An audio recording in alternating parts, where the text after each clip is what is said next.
Doctor ortho Ayurvedic oil and capsule. अब दर्द भी घुटने टेकेगा। पश्चिम बंगाल एसआईआर मामले में ममता बनर्जी की याचिका पर सुप्रीम कोर्ट ने चुनाव आयोग को नोटिस जारी करते हुए कहा, आयोग मतदाताओं को नोटिस भेजने में सावधानी बरते। कोर्ट में ममता ने आयोग पर बंगाल को निशाना बनाने का लगाया आरोप। सुप्रीम कोर्ट ने एसिड अटैक पीड़ितों को मुआवजा देने का दिया निर्देश। कहा, फंड की कमी से पीड़ितों को नहीं होनी चाहिए परेशानी। बैंक धोखाधड़ी मामले में सुप्रीम कोर्ट ने अनिल अंबानी को देश छोड़ने से रोका। ईडी को एसआईटी गठित कर जांच पूरी करने का दिया निर्देश। अब हर महीने जांच की प्रगति की समीक्षा करेगा कोर्ट। सुप्रीम कोर्ट ने नीट पीजी कट ऑफ मामले पर जारी किया नोटिस। क्वालिफाइंग कट ऑफ प्रतिशत घटाने के निर्णय को दी गई है चुनौती। याचिका में कट ऑफ घटाने को बताया मनमानी भरा फैसला।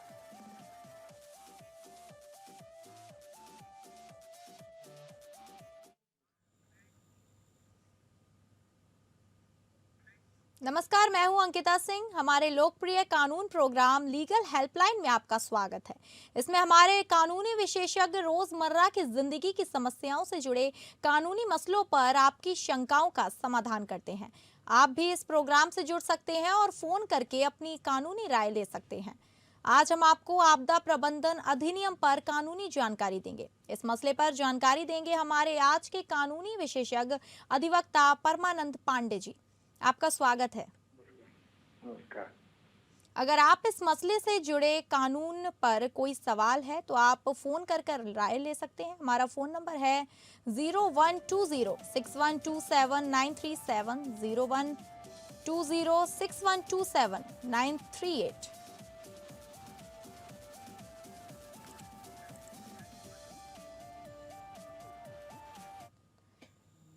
चलिए आपको सीधे ले चलते हैं परमानंद जी के पास। जी, आपका बहुत बहुत स्वागत है। तो आज का हमारा विषय है आपदा प्रबंधन अधिनियम। तो हम आपसे जानना चाहेंगे कि आपदा प्रबंधन अधिनियम क्या है और इसका उद्देश्य क्या है। देखिए, आपदा प्रबंधन अधिनियम, जिसको अंग्रेजी में कहते हैं नेशनल डिजास्टर मैनेजमेंट एक्ट, ये कानून तो 2005 में पास हुआ था, लेकिन इसमें संशोधन भी किया गया था 2009 में। इसका मुख्य उद्देश्य है कि न कि मान लीजिए कोई आपदा आ गई है तो केवल उसके तुरंत कार्रवाई करने का, बल्कि आपदा आने ही न पाए इसके बारे में ध्यान रखना है। आपदा की रोकथाम को लिए आप देखिए, ध्यान दीजिए, और आपदा को मिटिगेट कैसे, माने उसका शमन कैसे करिए, प्रिवेंशन करिए और शमन करिए। फिर उसके बाद ये है कि उसके बारे में और योजनाएं बना करके इस ढंग से करिए कि जिससे और कोई आपको परेशानी। जैसे मान लीजिए हर साल आपके यहाँ, हमारे यहाँ गांव में या किसी जगह पर बाढ़ आती है, तो सबसे जरूरी चीज तो ये है कि उस बाढ़ के आने के बाद आप उस पर लोगों को राहत दीजिए, लेकिन आपको इस ढंग की व्यवस्था भी करनी होगी कि जिससे वहाँ बाढ़ आने की संभावना कम हो जाए। ये कई चीजों को तो बारे में जानकारी होती है, लेकिन जैसे भूकंप आ गया तो भूकंप कोई स्थिति ये है कि ये कोई अचानक बता के तो आता नहीं है। ये तो अचानक कोई जो घटना हुई, इस घटना के कारण लोगों को पता चलता है, तो इस नाते उसके बारे में आपको अलग ढंग से प्रबंधन करना पड़ेगा। लोगों को जानकारी देनी पड़ेगी भूकंप आने पर आपको क्या करें। जैसे कोई बार बिजली गिर जाती है तो आप देखते होंगे अखबारों में खबर निकलती है कि बिजली गिरने से इतने लोग मर गए, इतने लोग क्या हो गए या क्या हो गए, ऐसी स्थिति बन गई है। तो ऐसी स्थिति से निपटने के लिए क्या आपको प्रबंध करना पड़ेगा, यही उद्देश्य है आपदा प्रबंधन का, यही मुख्य उद्देश्य है, इसी के लिए इसको बनाया गया है। जी, वही बात करें आपदा प्रबंधन के लिए राष्ट्रीय नीति क्या है और उसके मुख्य उद्देश्य क्या है। कि मुख्य उद्देश्य तो यही हमने जो बताया कि आप इसको प्रिवेंट करिए, रोकिए, रोकने की बात करिए, फिर इसको कम करने की बात करिए शमन के लिए, फिर इसमें राहत कार्य पहुंचाने की बात करिए।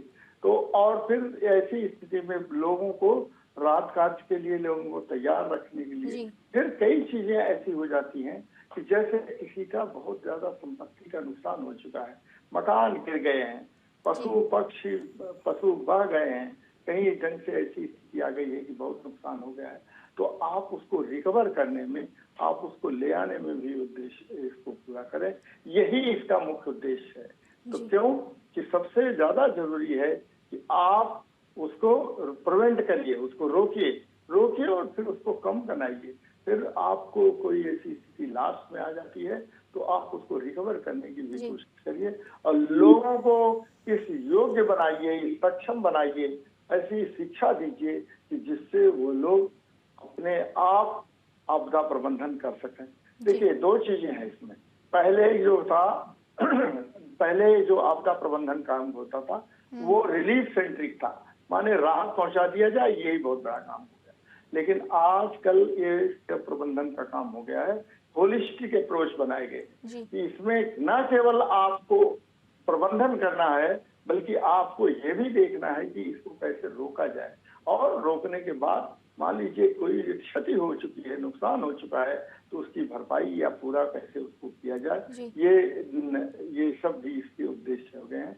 तो रिलीफ सेंट्रिक न होकर के इसका एक होलिस्टिक, एक समग्र इसमें चीज को रखा गया है कि आप इस चीज को भी कर सकें, केवल रिलीफ पर ही मत आप केंद्रित करें। ये इसका मुख्य उद्देश्य। जी, राष्ट्रीय आपदा प्रबंधन प्राधिकरण की भूमिका और जिम्मेदारियां क्या हैं? ये मैंने कहा ना कि वो जो राष्ट्रीय प्रबंधन, जो नेशनल डिजास्टर की बात हो गई है, वो राष्ट्रीय प्रबंधन के बारे में, ये इसका जो राष्ट्रीय है प्रबंधन, इसका तो मुख्यमंत्री इस चीज को देखते हैं। जैसे मान लीजिए किसी राज्य में कोई बहुत बड़ी घटना हो गई, जैसे समुद्री तूफान आया, तो कभी मद्रास, तमिलनाडु से लेकर के उड़ीसा तो उसका कोऑर्डिनेट करके कैसे किया जाए, उनके मुख्यमंत्रियों से, उनका स्टेट डिजास्टर मैनेजमेंट होता है, उन सबको कैसे पाइपलाइन में ले आकर के और इसको आप काम कर सकें। या जैसे भूकंप आ गया है तो आपको, जैसे कच्छ में भूकंप आ गया या गुजरात में भूकंप आ गया, तो इसको ये चीज को देखना होता है कि उस भूकंप पे जल्दी से जल्दी कैसे राहत पहुंचाई जाए। पहला काम तो ये होगा कि जल्दी से जल्दी इसका मुख्य उद्देश्य तो ये हुआ कि जल्दी से जल्दी इसको राहत पहुंचाई जाए, और राहत पहुंचाने के बाद ऐसी स्थिति बनाई जाए, इस ढंग से भूकंप रोधी मकान बनाए जाए जिससे लोगों को रहने की सुविधा हो और कोई परेशानी न हो जाए। सबसे जरूरी चीज होती है कि पानी की व्यवस्था हो जाए, या कोई दब गया है कहीं पर तो उसके लिए बैग दीजिए, किट बना के दीजिए, जिसमें कुछ 2-3 दिन के लिए खाने का, कुछ छोटी मोटी दवाइयां हो, जिससे उसको आप मास्क दीजिए, जिससे कई चीजें को परेशानी से बचा जा सके। तो ये उसका उद्देश्य होता है कि आप उनको राहत में ये चीजें उनको प्रोवाइड करिए, जिससे वो 4-5 दिनों तक उसकी स्थिति को संभाल सकें। फिर और एक चीज और ये देखिए इसमें ये होती है कि आपको शिक्षित करना सबसे जरूरी चीज है कि पड़ोस का आदमी ही पड़ोसी को सबसे पहले काम में आता है। हेल्प तो गवर्नमेंट हेल्प जो सरकारी मदद मिलती है या और किसी एनजीओ के माध्यम से जो मदद मिलती है, वो मदद तो बाद में मिलेगी। सबसे जरूरी मदद मिल जाती है आपको पड़ोसी से। पड़ोसी ही आपका, हमको वो संकट में है तो आप उसकी मदद करिए, या आप संकट में हैं तो वो मदद करे। यही इसका उद्देश्य है। जी, आपदा प्रबंधन में राज्य और जिला प्राधिकरणों की क्या जिम्मेदारियां होती हैं? जो जिम्मेदारी जैसे राष्ट्रीय प्रबंधन आयोग की है, प्राधिकरण की है, जिसका अध्यक्ष होते हैं प्रधानमंत्री, वैसे ही राज्यों में भी होता है कि राज्य में मुख्यमंत्री उससे अध्यक्ष होते हैं। और सबसे जरूरी चीज होती है जिला प्रबंधन का, जिसका कि कलेक्टर, हमारे डिस्ट्रिक्ट मजिस्ट्रेट जो है उसका अध्यक्ष होता है।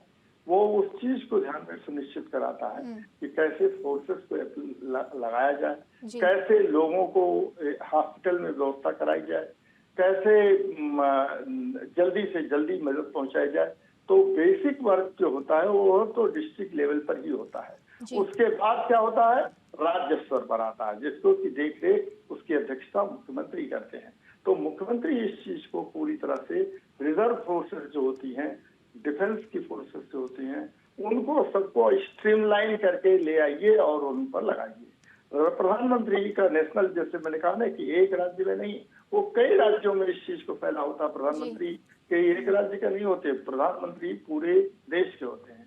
तो अभी मान लीजिए उत्तराखंड में कोई घटना हुई है, उत्तराखंड में ऐसी स्थिति नौबत आ गई है कि अचानक बिजली गिरी है, तो आप अखबारों में पढ़ते होंगे बिजली गिरी है, या अचानक कहीं से बाढ़ आ गई है, उसके कारण बहुत सारे लोग मर गए हैं, बहुत सारे लोगों का जीवन संकट में पड़ गया है। तो ऐसी स्थिति में प्रधानमंत्री उसको कोऑर्डिनेट करते हैं, वो उसको ले आते हैं, इस चीज को बात करते हैं कि देखिए ये हमारा नेशनल मैनेजमेंट है, नेशनल डिजास्टर मैनेजमेंट है, जो इस चीज को देखेगा और उसके लिए अलग से एक इकाई बनी होती है जो राष्ट्र के स्तर पर, राज्य के स्तर पर, जिले के स्तर पर उस चीज को देखती है।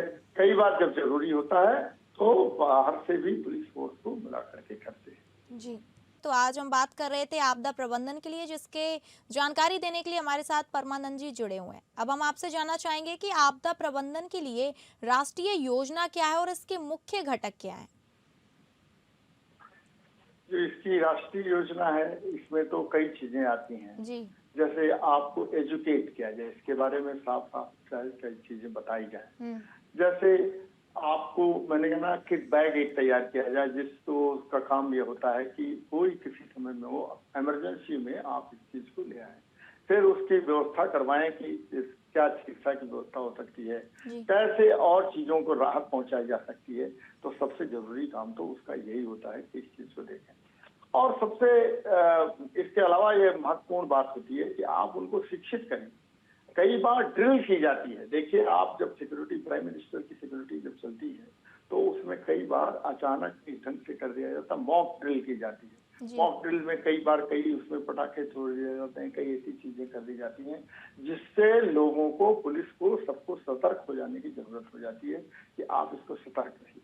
तो यही सबसे उस दौरान क्या काम होता है कि उसका आप मॉक ड्रिल करिए, लोगों को एजुकेट करिए, उसमें सही समय पर उसको सहायता प्रदान करिए और उसको समन करने के लिए, मिटिगेट करने के लिए आपको जानकारी देना जरूरी होता है।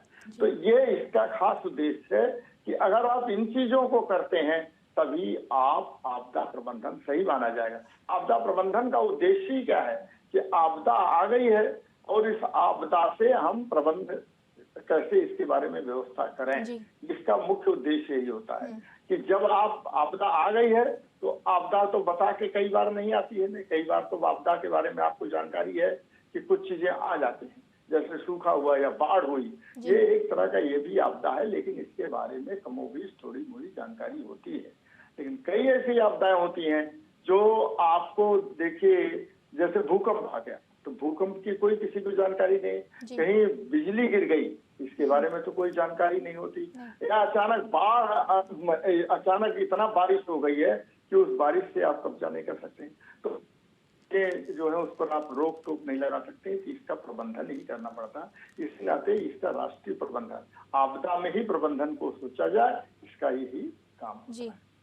आपदा प्रबंधन में समुदाय की भागीदारी का महत्व क्या होता है और इसे बढ़ावा कैसे दिया जा सकता है? देखिए, ये एक चीज हमने एक संकेत में एक बात कही थी कि आपदा प्रबंधन में समुदाय की भागीदारी क्या बात है। जी। समुदाय जो है, जैसे आप अपने पड़ोस में जहाँ रहते हैं वो समुदाय के लोगों से कट पीट करके आप नहीं रह सकते। समुदाय के लोग ही सबसे पहले आते हैं। कहते हैं कि हमारे गांव में एक कहावत होती है कि जब आप किसी के घर में आग लगी हो तो आग लगने पर कौन सबसे पहले आता है, इसलिए कि नहीं कि आपने पुलिस को, फायर एक्सटिंग्विशर वाले को, फायर ब्रिगेड को फोन कर दिया और फायर ब्रिगेड आ जाएगी 10-15 मिनट। आग के लगने के बाद तुरंत कौन जानकारी में आता है, हमारा पड़ोस का आदमी। वो आग करके चिल्लाता है और लोगों को बुलाता है और लोग आते हैं और हमारे मदद करते हैं। तो समुदाय की इतनी भूमिका होती है, जितना कि आपदा प्रबंधन पूरा राष्ट्रीय स्तर पर नहीं कर सकता है, वो समुदाय के लोग करते हैं। तो सबसे ज्यादा तो यह है कि सामुदायिक कोऑपरेशन, जो आपको, जो कम्युनिटी का कोऑपरेशन है, वो सबसे ज्यादा जरूरी है, तभी जाकर के आप अच्छे ढंग से प्रबंधन कर सकते हैं इसका।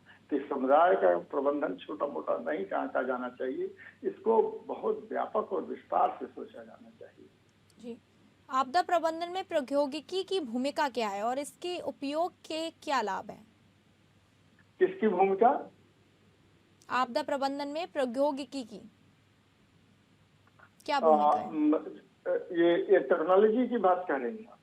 जी देखिए, आपदा प्रबंधन तो अभी टेक्नोलॉजी बेस्ड ज्यादा हो गया है। जैसे कि बाढ़ के बारे में किसी को कोई सूचना नहीं होती थी, जी या पानी कब बरसेगा किसी के बारे में। आजकल आपको 2-3 दिन 4 दिन पहले ही बता दिया जाता है कि आज का मौसम कैसा रहेगा, या कब पानी बरसेगा कब नहीं बरसेगा, जी सूखा पड़ेगा कि नहीं पड़ेगा। ये सब सारी चीजें ये टेक्नोलॉजी बेस्ड हो चुकी है। बहुत सारी चीजें और भी टेक्नोलॉजी बेस्ड हो गए हैं। आपको देख लीजिए कि आपको पहले ही एक कई तरह की सूचनाएं आ जाती हैं। अभी जी तो भूकंप के बारे में नहीं आ पाई हैं, लेकिन बहुत ऐसी सारी सूचनाएं आपको टेक्नोलॉजी के माध्यम से कई दिन पहले ही पता चल जाती हैं कि ये चीजें होने वाली हैं। आप इनसे सतर्क रहिए। जब बाढ़ आने की बात होती है तो बाढ़ अचानक नहीं है, बाढ़ अचानक भी आएगी तो धीरे धीरे वो बाढ़ बढ़ेगी और लोगों को अपनी गिरफ्त मिलेगी। तो जी टेक्नोलॉजी वहां पर सबसे ज्यादा जरूरी काम होता है। टेक्नोलॉजी के नाते ही हम इस चीज को जान पाते हैं कि कैसे रोकथाम की जानी चाहिए, और उसी आधार पर उसको रोकथाम की भी जाती है। तो पहले एडवांस जो वार्निंग सिस्टम है, सबसे पहले तो एडवांस वार्निंग सिस्टम का पता चल जाता है हमको जी कि कब कौन सी घटना होने वाली है। बड़ी घटना वो टेक्नोलॉजी के कारण ही संभव हो पाई है, पहले नहीं हो पाती है। जी अब टेक्नोलॉजी की कई चीजें हो गई तो आपको बता दिया जाता है कि आप देखिए बिजली का स्विच, मेन स्विच ऑफ कर दीजिए। आपको ये भी बता दिया जाता है टेक्नोलॉजी के कारण कि आप पानी भरा हो तो उसमें गाड़ी मत चलाइए, क्योंकि गाड़ी चलाने पर कई बार परेशानी उत्पन्न हो जाती है। तो 2-4 चीजें ऐसी होती है जो बेसिक जानकारी होती है, वो टेक्नोलॉजी के माध्यम से ही संभव हो पाई है, वरना कभी भी किसी को पहले नहीं मालूम होता। तो पहले हजारों की संख्या में लोग मर जाते थे, कोई जानकारी नहीं हो पा रही थी। आजकल सारी चीजें जानकारी है। जी। अब हम आपसे जानना चाहेंगे कि आपदा प्रबंधन के लिए संसाधनों की व्यवस्था कैसे की जाती है और इसके लिए क्या प्रावधान है? देखिए, आपदा प्रबंधन के लिए संसाधनों की व्यवस्था कैसे की जाती है, ये तो मेन चीज बता दी आपने कि जैसे राष्ट्रीय स्तर पर प्रधानमंत्री इस चीज को देखते हैं। तो जी आपदा प्रबंधन के लिए एक बजट होता है, और आपदा प्रबंधन की जो व्यवस्था की जाती है, राज्यों में भी एक बजट होता है। वो इस चीज को करते हैं कि आपको हमको कई राज्यों में तो कई समस्याएं आप समझिए कि रिकरिंग है, जी वो हमेशा आती ही है। इस चीज को ध्यान में रखना पड़ेगा। कई जगहों पर ये होता है कि वहां सूखा बाढ़ की स्थिति बनी ही रहती है, तो इसके लिए वो राज्यों में एक बजटरी प्रोविजन होता है, बजट की व्यवस्था होती है। राष्ट्रीय स्तर पर भी इस चीज को होती है, जी उसके लिए अधिकारी होते हैं। कई जगहों पर एसडीआरएफ के अधिकारी होते हैं, और पुलिस जैसे अचानक कोई घटना घट गई तो आप उसके बारे में सोचेंगे, और जैसे किट बैग बना करके रख लेते हैं। तो इन सारी चीजों को आपको तुरंत, आप एक को सोचने का समय नहीं मिलता है, ये इसमें त्वरित व्यवस्था करने की जरूरत होती है, और ये त्वरित व्यवस्था के लिए बजटरी प्रोविजन होता है। ये राष्ट्रीय स्तर पर, राज्य के जी स्तर पर, जिले के स्तर पर, और कई जगहों पर कुछ चीजों के बारे में लोगों को जानकारी होती है, उसके बारे में पहले से व्यवस्था बना के रखी जाती है। जी कई चीजों के बारे में हमको जानकारी नहीं होती है, तो वहां पर ऐसा है व्यवस्था कराई जाती है, और उसके लिए एक टीम तैयार रहती है जिसको कि वो लगा दिया जाता है ऑपरेशन में। वहीं अगर मीडिया की भूमिका की बात करें तो आपदा प्रबंधन में मीडिया की भूमिका क्या है और इसके लिए क्या दिशा निर्देश हैं? देखिए, अब मीडिया की भूमिका तो ऐसी है कि अब आपको कोई मान लीजिए कहीं घटना हो गई, तो आजकल तो सोशल मीडिया आ गया है। जी पहले तो अखबारों में आता था या रेडियो से। लोग जो कोई घटना होती थी तो रेडियो से इस चीज को सुनते थे या टेलीविजन पर देखते थे। आज की स्थिति हो गई है कि कोई घटना होती है तो 2 मिनट के भीतर एक दुनिया के एक कोने से दूसरे कोने में पहुंच जाती है। टेलीविजन से, व्हाट्सएप से जी सारी घटनाएं लोगों के पास पहुंच जाती है। तो मीडिया की भूमिका तो ये होती है, जैसे कोई आदमी कहीं पर कोई घटना का दुर्घटना हो गई और उसके बारे में पता चलती है, तो मीडिया एक काम करती है, सोशल मीडिया इस चीज को खास तौर पर कि वो वहां पर बता देती है लोगों के, उनके रिश्तेदार क्या जी उसका कोई चीज मिल गया है, वहां उसके पॉकेट में कुछ मिल गया उस व्यक्ति के, या उस घटना और कोई हो गई है, तो इसकी जानकारी तुरंत मीडिया पहुंचा देता है। जी। तो मीडिया के माध्यम से ही तमाम सारी चीजों की जानकारी मिल जाती है और मीडिया ही लोगों को आगाह कर देता है कि देखिए आप इस रास्ते से न चलें, ये ऐसा काम न करें और ये इस चीज को बचा के रखें। तो मीडिया की भूमिका जी। बहुत ही अधिक होती है, जिसको लेकर के आप इस चीज को नजरअंदाज नहीं कर जी। सकते हैं और ये इससे आपदा प्रबंधन में बहुत ही सहायता मिलती है। जी, ठीक है परमानंद जी, बहुत बहुत धन्यवाद आपका हमारे साथ जुड़ने के लिए और जानकारी देने के लिए। तो फिलहाल लीगल हेल्पलाइन में बस इतना ही। नमस्कार।